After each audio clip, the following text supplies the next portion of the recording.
My name is Frank Delaney, and at 78 years old, I thought I'd seen every kind of manipulation there was. After 35 years teaching psychology at Northwestern University, I'd studied human behavior patterns, written papers on elder abuse, and counseled countless students about recognizing toxic relationships.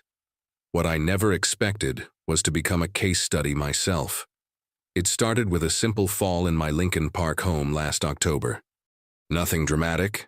I slipped on some wet leaves while bringing in the mail, twisted my ankle, and found myself moving a bit slower than usual.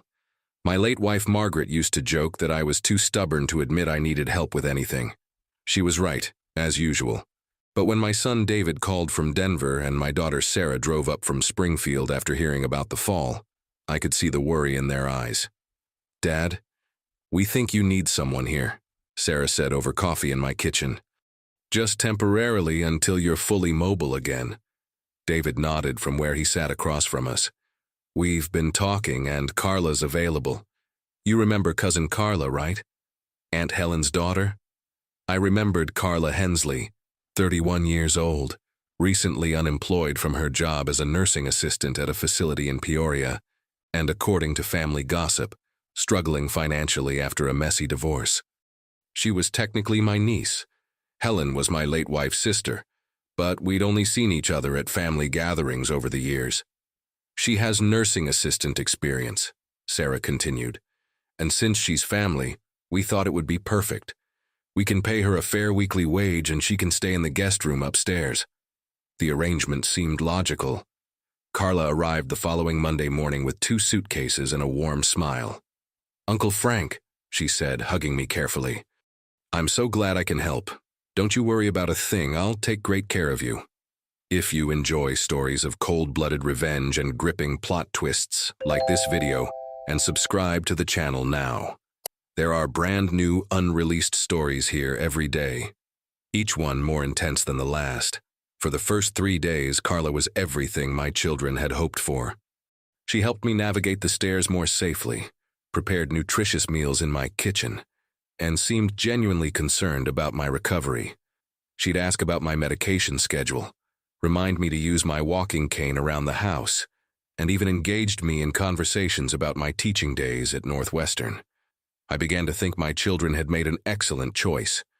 But by Thursday of that first week, subtle changes started appearing. When my neighbor, Mrs. Peterson from next door, came by with homemade soup, Carla answered my front door. "Oh, Uncle Frank is resting right now," I heard her say from my study. "He's having a tough day with his ankle. Maybe you could come back later this week?" I wasn't resting. I was reading the Chicago Tribune at my desk and feeling perfectly fine. When I walked to the front door using my cane, Mrs. Peterson was already driving away down the street. "She seemed concerned about tiring you out," Carla explained when I asked. "I thought it would be better if you got your rest instead of entertaining visitors." The next incident happened Friday morning when my old colleague, Professor Martinez, called my landline. Carla answered from the kitchen. "Mr. Delaney can't come to the phone right now," she said in a tone that suggested I was incapacitated. "Can I take a message?" "Carla," I said after she hung up the phone, "I'm perfectly capable of answering my own calls." She looked concerned, walking over to where I sat in my recliner. "Of course, Uncle Frank. I was just trying to help. You know how exhausting long conversations can be when you're recovering from a fall." I wasn't exhausted, and I certainly wasn't incapable of having a conversation. But I decided to observe rather than confront immediately. Something about her behavior reminded me of case studies I'd read about caregiver manipulation. The gradual assumption of control disguised as helpful assistance. By the beginning of the second week, Carla's control tactics became more systematic. On Monday morning, she appeared with a locked weekly pill dispenser. "Uncle Frank, I've organized all your medications," she announced, showing me the compartments. "This way you won't accidentally double-dose anything." She pocketed the small key. The problem was, I'd been managing my blood pressure medication and vitamin supplements perfectly fine for years without any confusion. When David called Tuesday evening to check on me, Carla intercepted the call in the kitchen. "He's doing okay, but he's been a bit forgetful lately," I heard her tell him while I sat in my study. Nothing serious, just some confusion about daily routines. It's normal for his age. Forgetful? Confused? I had just finished reading a complex research paper on behavioral psychology that morning and had balanced my checkbook to the penny the day before. But when I walked to the kitchen to get on the phone, Carla was already hanging up. "David was in a hurry," she said, placing the handset back in its cradle. "He just wanted a quick update on your recovery." The financial control started Wednesday with a helpful offer. Carla appeared in my study where I was paying bills at my desk. "You have so many statements scattered around here, Uncle Frank," she said, gesturing at my organized papers. "Let me sort these out so you don't get overwhelmed." She began gathering my bank statements, utility bills, and insurance documents from their usual spots. "I've been handling my finances since before you were born," I told her, watching her stack my papers. "Of course you have," she said with that patient smile caregivers use with difficult patients. "But wouldn't it be nice to have someone else worry about the paperwork while you focus on getting better?" Thursday morning, I discovered she'd called First National Bank without asking. "I spoke with them about setting up online access for your checking account," she announced over breakfast. "It'll be so much easier to monitor your expenses and make sure all your bills get paid on time." "I didn't authorize you to call my bank. Uncle Frank, I'm just trying to help streamline things. You shouldn't have to stress about mundane financial details while you're recovering." That same afternoon, I noticed she'd been through my desk drawers in the study. Papers were in different positions than I'd left them, and my important documents folder had been moved from the bottom drawer to the top. When I confronted her, she claimed she was organizing everything to make it more accessible. I realized I was dealing with something far more serious than overzealous caregiving. This was systematic isolation and financial manipulation. Textbook elder abuse patterns I'd studied extensively in my academic work. The woman my children trusted to care for me was methodically taking control of my life. But instead of confronting her directly or calling my children immediately, I decided to use my professional knowledge strategically. If Carla thought she was dealing with a confused, helpless old man, I'd let her believe exactly that while I gathered evidence. Friday morning, I started my performance. When Carla brought me breakfast in the kitchen, I stared at the glass of orange juice for a long moment, then looked genuinely puzzled. "Is this my morning medication?" I asked. Her eyes lit up with interest. "No, Uncle Frank, that's just orange juice.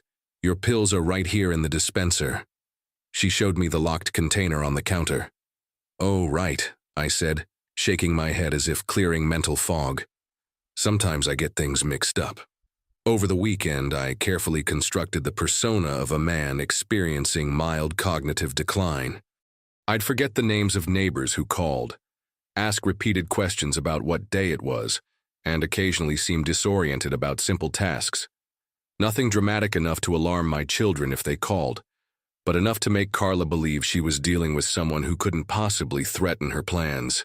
The act worked perfectly. By Monday of the third week, Carla became noticeably bolder. She started answering my front door as if she owned the house, telling visitors I was having a bad day or not feeling up to company. She took over all my phone calls, presenting herself as my primary caregiver and decision-maker to anyone who called. Meanwhile, I was secretly documenting everything. I kept a detailed journal hidden in my bedroom dresser, recording every manipulation, every lie, every boundary she crossed. I noted the exact times she intercepted calls, the specific claims she made about my mental state, and the progressive way she assumed control over my personal affairs. More importantly, I contacted my attorney, Arthur Hayes, who'd handled my legal matters for 20 years.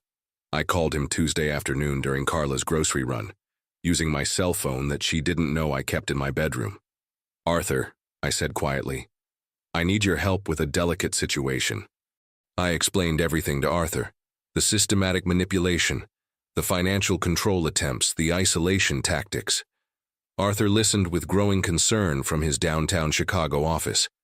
"Frank, this sounds like textbook elder abuse," he said. "We need to document everything meticulously and be prepared to act quickly if she escalates to actual fraud." "That's exactly what I'm doing," I replied. "But I need you to quietly monitor any attempts to access my accounts or change legal documents." Can you set up alerts with the bank and county recorder's office? Absolutely. I'll contact First National tomorrow and flag your accounts. I'll also arrange for discreet surveillance equipment if you think that would help build a case. Wednesday morning, Arthur's associate delivered a small package during Carla's absence. Inside were 3 tiny wireless cameras that I carefully installed in key locations. One in the kitchen where she made most of her phone calls, one in my study where she went through my papers, and one in the living room where she met with visitors. Carla never suspected that the slightly confused old man she was manipulating was actually building an airtight legal case against her. The cameras captured everything over the next several days. Carla systematically searching through my personal papers when she thought I was napping upstairs. Her phone conversations with someone, I later learned it was her ex-husband, discussing the old man's assets and how he won't be around forever anyway. She even filmed herself walking through my house, commenting on valuable items like she was conducting an inventory for future sale. "This antique desk alone is worth at least $5,000, she said to her phone camera in my study. "And look at this art collection he's got hanging everywhere. Uncle Frank has no idea what he's sitting on here." But the most damning evidence came during the 4th week. I maintained my confused act perfectly, asking simple questions and seeming increasingly dependent on her guidance. The more helpless I appeared, the more brazen Carla became. "Uncle Frank," she said Thursday morning over breakfast in the kitchen, "I've been thinking about your financial situation.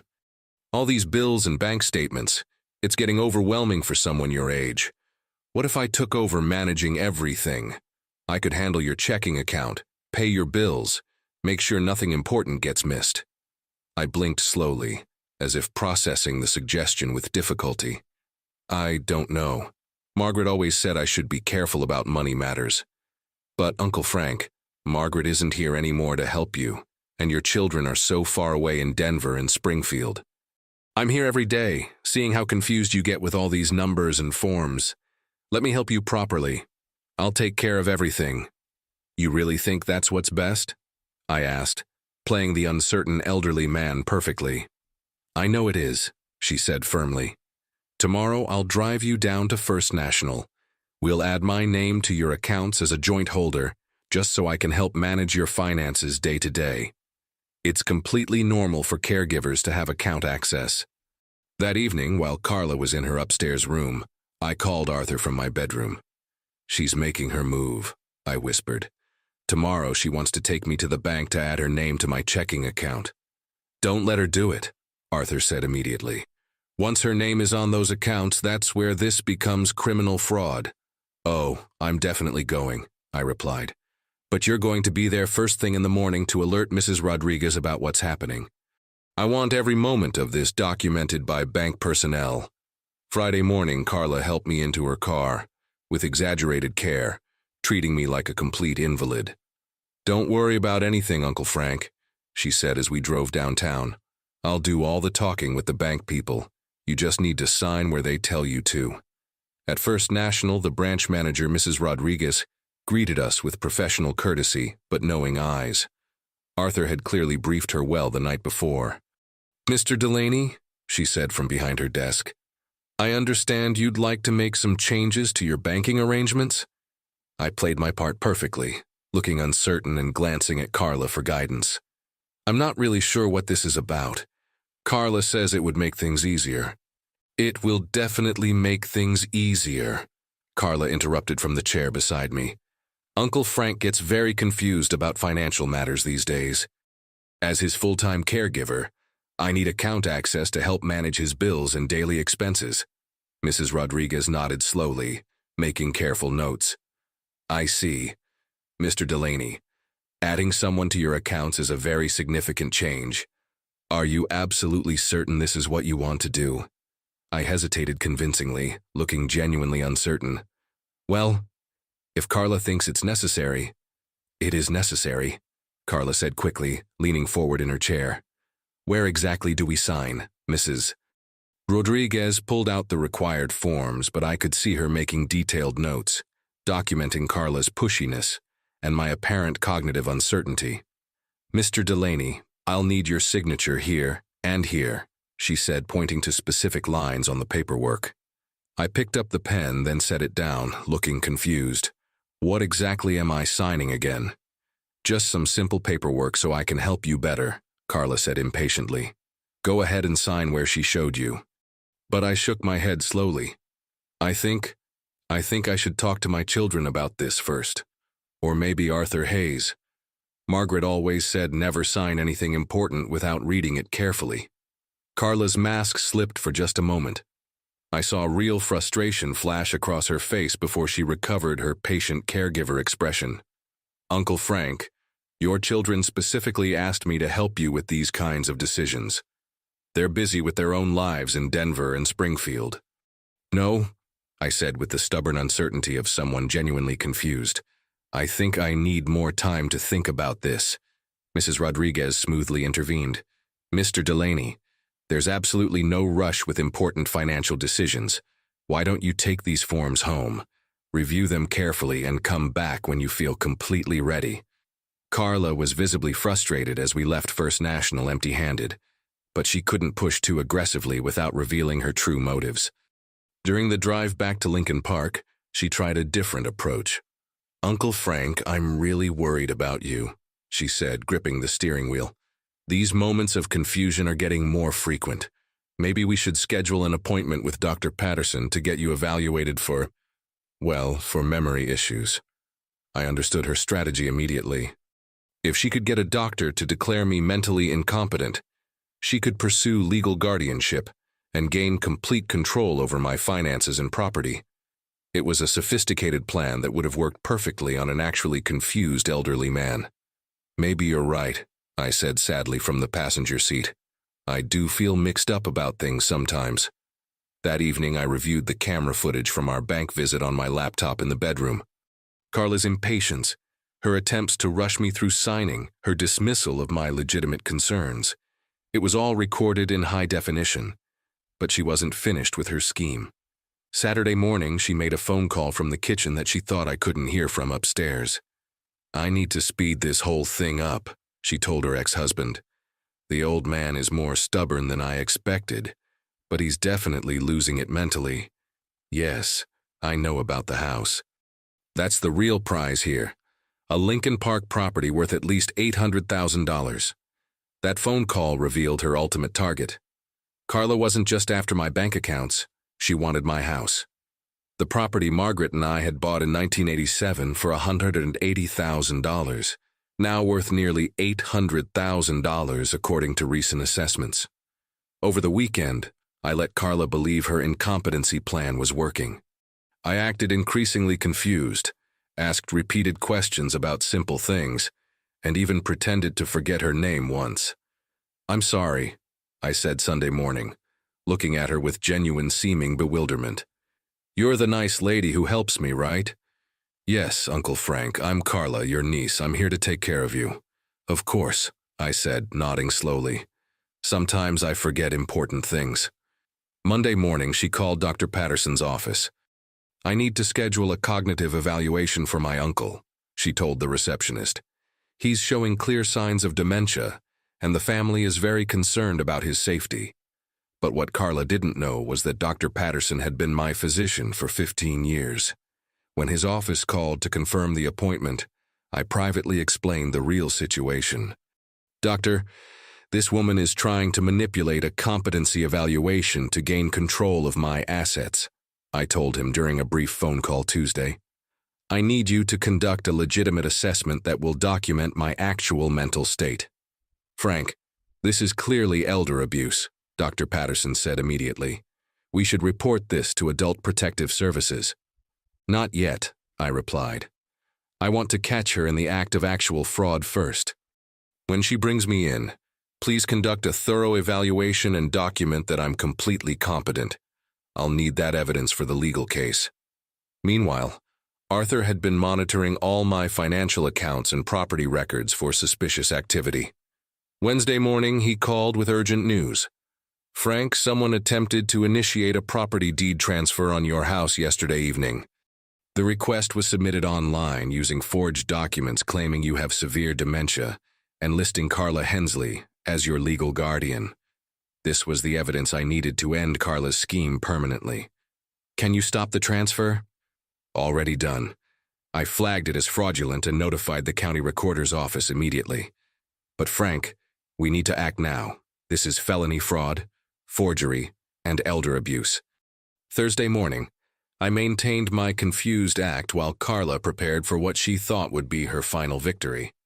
She'd apparently scheduled a follow-up deed transfer appointment for that afternoon, assuming the forged guardianship documents would eventually be accepted. "Uncle Frank," she said sweetly over lunch in the kitchen, "we're going to take care of some important paperwork this afternoon. Just some boring legal stuff about the house. You don't need to worry about understanding any of it." "Okay," I said with vacant compliance. "Whatever you think is best for me." At exactly 2 p.m., Arthur arrived at my front door with 2 Chicago police officers. I had positioned myself in my living room recliner, where the hidden cameras could capture everything. Carla was in the kitchen, on her phone with someone, actually discussing how to celebrate after the old man finally signs over the house. Arthur knocked firmly.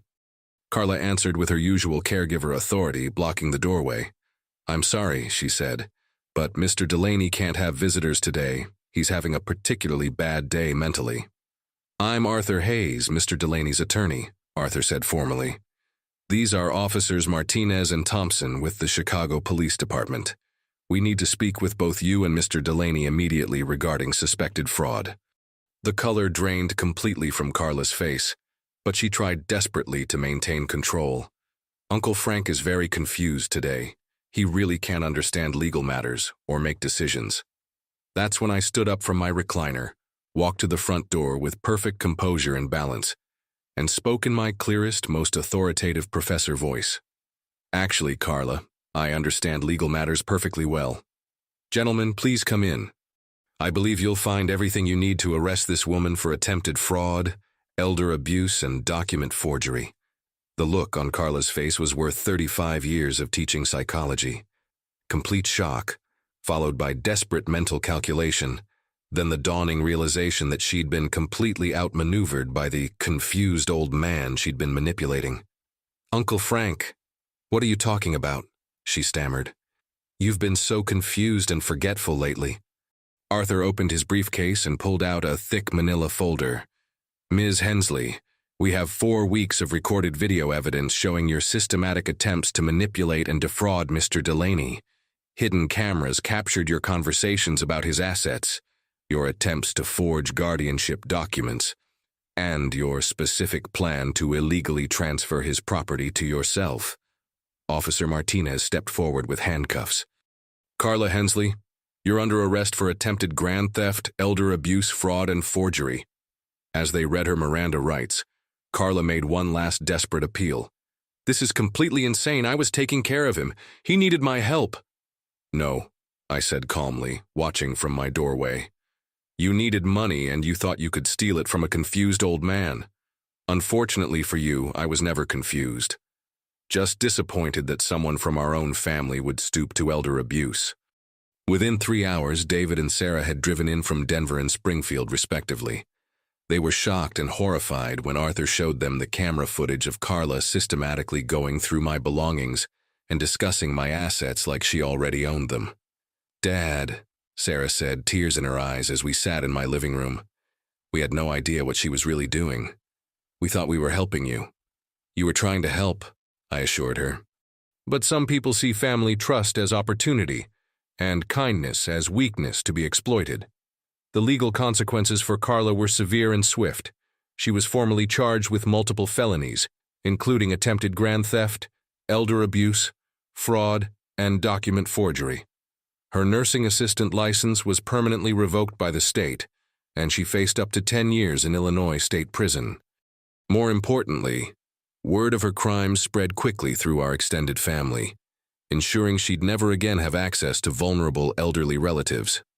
4 months later, I'm living completely independently in my Lincoln Park home, managing my own finances without any assistance and enjoying regular visits from neighbors and old colleagues without interference.